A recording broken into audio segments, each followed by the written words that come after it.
back to Case Files, where we dive into our players. In today's episode, we're going to take a closer look at Bijan Robertson, the running back out of Texas. But first, if you want to do a huge favor for your boy by hitting that like button, and if you want to hit that dislike button, it won't hurt your boy's feelings. Well, maybe just a little bit. If you want to share this video with your friends and foe, please do so. And also, if you want to do a huge favor for your boy by hitting that subscribe button, it will help out the Falcon Empire tremendously. So now let's talk about quickly how that Steve Sarkisian really likes to use his RPOs in the offensive scheme, where he used the 2-1 pass option plays, the 2-play action concepts, and the 2 drawback concepts. So when he loves to run the ball, he really likes to use the inside zones and the outside zones to really power his running game. So let's continue with the video. In Week 2 against the Alabama Crimson Tide, Bijan Robertson had an average game. He had 21 rushing attempts, 57 rushing yards, 1 touchdown, and the longest run of the game for him was 18 yards. And unfortunately, you want to see Bijan going against the best of the best, a top 5 power ranked school, to see how he can handle the defensive side of the ball. And it just didn't work out for him as you would think. So let's just dive in the video to see what happened. This is a well-executed fake jet sweep that the Texans are going to use. We can clearly see that the Alabama defenders were shifting to the right side of the field, but they didn't count on it was really going to be a run play by Robinson, where you can see he's going to use his right leg to engage the change of directions for impact and then try to get more yardage when he's being tackled to the ground. Excellent job by him.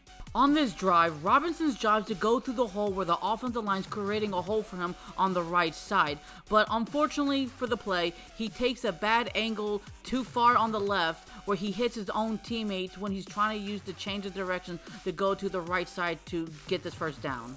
In theory, this is a good concept that Sarkisian has called, but unfortunately it was executed poorly, where Robinson couldn't get this touchdown because number 65, the offensive line, did not block well enough against number 42. Because 42 was not blocked, it was easier for him to disrupt the play where Robinson couldn't go forward. This is a really good run play that Sarkisian had created, but unfortunately it wasn't executed properly when Bijan Robertson was heading on the right side to try to make a left cut to get more yardage, because the right guard did not block number 42 in time where Bijan was headed. And then when he was trying to make a cut on the left side, the left guard and the left tackle didn't block both of their defenders, where Robinson got tackled automatically. These are the type of plays I'm looking forward to in a Falcons uniform when he hits that red zone pay dirt, where he gets these touchdowns, because he can use his shiftiness to get a better angle and better leverage in his body frame, where he doesn't fall backwards, he falls forwards. One thing about Bijan's running style is so spectacular to watch is his cut on a dime plays, where you don't think a 5'11", 220-pounder running back can cut so quickly, and making sure that he makes you miss on tackles to get more yardage is very impeccable. So on this drive, we have a nice simple 5-yard run that Bijan Robinson is going to go through the crowd. This is an amazing blocking play by the offensive line, the tight end, and the wide receiver to make sure that Bijan Robinson can change on direction when he's moving forward. This is a good play by both parties, where the quarterback threw it properly and accurate to Bijan Robinson, where Bijan Robinson caught the ball and gained more yardage for a 43-yard gain. But I will say this, Alabama's defender number 15 didn't stick by Bijan Robinson when the play started, so that's why he blew this coverage, where Bijan Robinson had a great opportunity to catch this down the field without being contested. This play is so laughably bad because no one even bothers to block number 31, that is Will Anderson Jr., where he just quickly uses his elite speed to get after Bijan Robinson before even Bijan Robinson realized he's being tackled to the ground. Just terrible. This is a really good effort and hustle run play when Robinson is in tight coverage situation, when he's on one-on-one matchups, and he wins his battle by using his upper body strength to lower his opponent by using his arms, and then he has that nice cut maneuver to try to get more extra yardage. And even though he might not be the fastest guy, he still will try to get more yardage. On this drive, this could have been a potential touchdown to Bijan Robinson if he had the proper space and the proper time for him to get on one-on-one matchup with number 1 in single coverage, because fortunately number 4, the wide receiver, did not block well enough effort on number 10, where Bijan Robinson couldn't make that nice increase because he didn't have that wide leverage. In Week 5 against West Virginia, Bijan Robinson had a good game. He had 21 rushing attempts, 101 rushing yards, 1 touchdown, and the long run for him in that game was 16. And we'll just dive into the film. So right out of the gate, I love that Bijan Robinson used his cutback, hesitate for that quick second to figure out which prepper hole he needs to go towards, and when he does, he drags everybody around him when he gets in contact with the enemy and pushes forward for a 7-yard gain. On the same drive, Bijan Robinson is going to use his vision and cutback mechanics to get the first down and leap over defenders. In theory, this run play should have worked for over 5+ yards for Bijan Robinson, but unfortunately, number 54, the offensive line, did not block number 55 properly to gain 5+ yards. Instead, it was a 3-yard gain that Robinson had no control to break out of. These are the type of plays I'm very excited for Desmond Ridder to throw to Bijan Robinson. When these type of plays happen where he catches the ball, cut, and make sure the defender gets missed by his misdirection and gain more yardage is perfect. So what I'm looking for in these type of situation for Bijan Robinson is, can he fight for extra yards and be reliable on the short yardage situations to get that great leverage body control, and he does it perfectly here. This is a very interesting play call because we can clearly see that Bijan Robinson is going to cut real quick and go to the left, but then he gets swallowed up very quickly. But was that supposed to hesitate the defender thinking that he might go to the right side? I don't know if this is supposed to be like a kind of like a trick play or not, or it just didn't fool the defenders, but either way, it's a very interesting situation to notice. We just got your simple running down straight down the middle to get this first yard, and I just love the toughness that he shows and the good ball vision to go through the tackles and just try to get this first down. We have another great ball vision play where he gets 8 yards out of this tough run. Love it.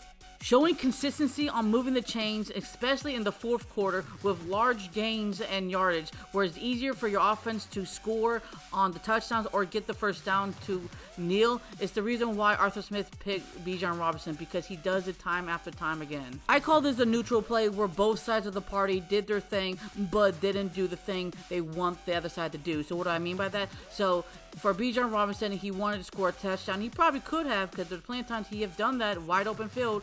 But he did get the first down, but he didn't score the touchdown. For the defender, he allowed him to get this yardage, but he didn't allow him to score a touchdown. So there you go.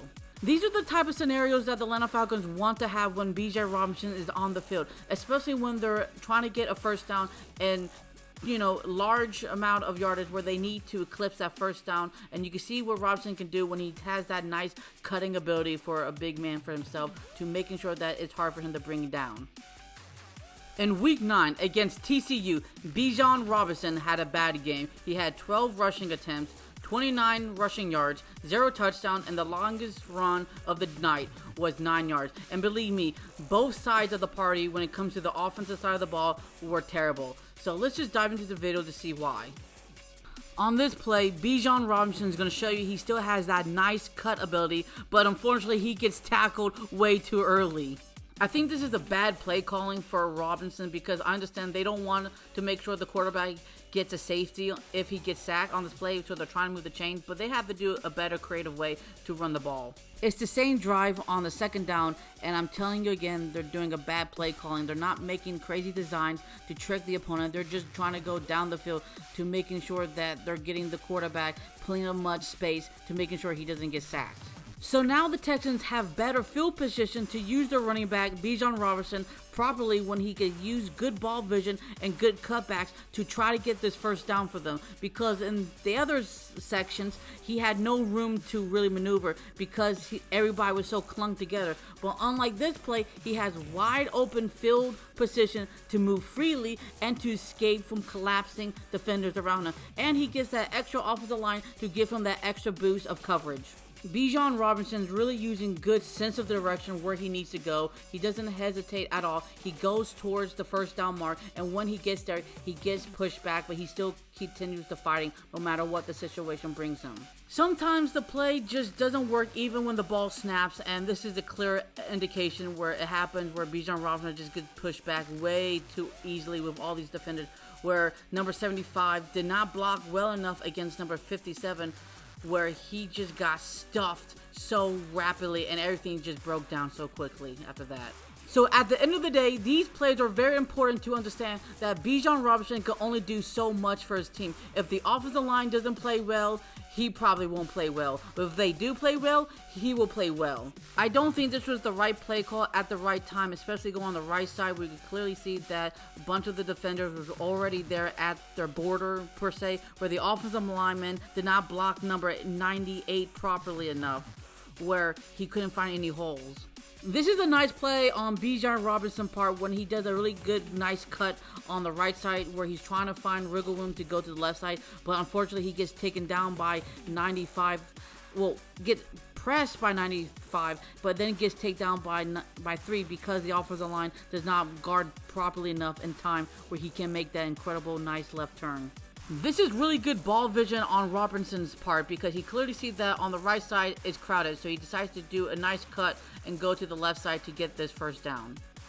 In Week 13 against the Baylor Bears, Bijan Robinson had an excellent game where he had 29 rushing attempts, 179 rushing yards, 2 total touchdowns, and his longest run of the day was 23 yards. So let's just dive into the video to see why he had an excellent game. This is one of the only few plays that Bijan Robinson had trouble going against Dylan Doyle, the linebacker number 5, because he is a beast of nature. Now, I did a case file series on Tyler Allgeier's progress going against the Baylor, and he had troubles going against Dylan Doyle. And I'm shockingly surprised he's not even drafted yet. This is what I like to see in our young running backs if they can block against really great pass rushers on this fake jet sweep play given to the tight end number 0, and he makes an incredible play to get extra yardage. This is a really good play by Bijan Robinson where he's finding the right hole and then he just goes power through it just to crumble everybody around him. Excellent job. It's pretty easy to tackle everybody, but if you have good leverage and set it correctly, even when you're trying to get tackled, you can make them miss and get this incredible touchdown as a result. These are really simple plays to the naked eye, but if you really take down and consider how many steps he has to go through, where he has to go through his progressions on using his quick feet, his quick intellect, and using his strength, going through the line of scrimmage, and then trying to change speeds, even though he's getting tackled to the ground by Dylan Doyle, who's a monster. Plays like these are so awesome to see where he's just breaking tackles and just using his all-powerful strength and speed just to fight, just to get extra yards. And just look at that, the relentlessness and the motor and the aggressiveness he's willing to show to try to get this first down. Incredible. This is what I'm very excited to see for the Atlanta Falcons running attack when you use a big bruiser down the hill running back to your advantage, to making sure that instead of having long yardage, you have short and 2 or short and 3 or short and 1 yardage to penetrate that defensive line to get that first down easily with no problems. It is so hard to stop a running back if they know where they got to go and clearly have a great advantage of that ball IQ test where they can just cut on a dime so quick enough where the defenders don't have the proper time or the proper mechanics to counteract that as quickly as they need to stop the opponent from getting this incredible first down. It's very difficult. These are the type of plays on why the Atlanta Falcons select Bijan Robinson 8th overall, because he can cut and have great elusiveness in tight coverages where if he gets a little bit of a squeeze in the hole, he just goes through it and bursts and never goes backwards. He always goes forwards. This is my favorite play that Bijan Robinson had done all season, just like that. That reminds me of Michael Vick when he used to run the ball back in the old days with the Falcons, where he, look at this. The change of direction is so quick, ankle breaking, making sure that he does not get captured. Even when he does, he still brings tons of people down the house with him. This is a great change of direction play by Bijan Robinson where he's going to cut to the left so sharp where he knows that he has all this wide open space to get the first down and more. This is what I love to see in Bijan Robinson's game when he's so aggressive and down the field red zone where he just goes forward, never backwards. Watch closely because a 5'11", 222 pounds shouldn't dip and moves his hips so accurate enough where he gets his incredible first down for them to win the game. So what is the final verdict for my boy Bijan Robinson? Well, first of all, he had an incredible career for the Texas Longhorn. You know, the Lone Star State, where he played in 2020 through 2022, where he accoladed over 31 games, where he attempted 539 rushing attempts. Now, he had 3,410 rushing yards and 33 total touchdowns in the rushing. And for receiving, he had 60 receptions, grand total 805 yards and 8 touchdowns in those 3 incredible seasons. So, can he bring that same passion to the ATL? Absolutely he can, because he's going to have better opportunities in the run game, because obviously he's going to have superior, more better offensive line play, unlike he was in college. That's no stranger or fact about it. No offense to the offensive line for the Texas, because they weren't terrible, but they weren't excellent either. I thought they were pretty good down the line, but now he has, Pro Bowl talent type of level going, helping him in the trenches where he can move forward and gain more yardage. So I'm very excited about that. I know there's a huge split between the fan base when it comes to this pick, 50-50 on both sides, and they both have good, legitimate argument reasons why you should pick him, why you shouldn't pick him. I'm not here to discuss that. All I know, at the end of the day, all Falcon fans will support this young Thundercat and hoping he can bring us to the promised land where we can taste the milk and honey to finally clinch that Super Bowl ring. So on that note, if you guys have reached to the very end of this video, thank you so much for taking your own personal day out of your time to watch this type of content. I love making these type of videos. So on that note, it will be a mystery. So what do Falcons do? Rise up. Until the next episode, show love and peace to the world, and peace.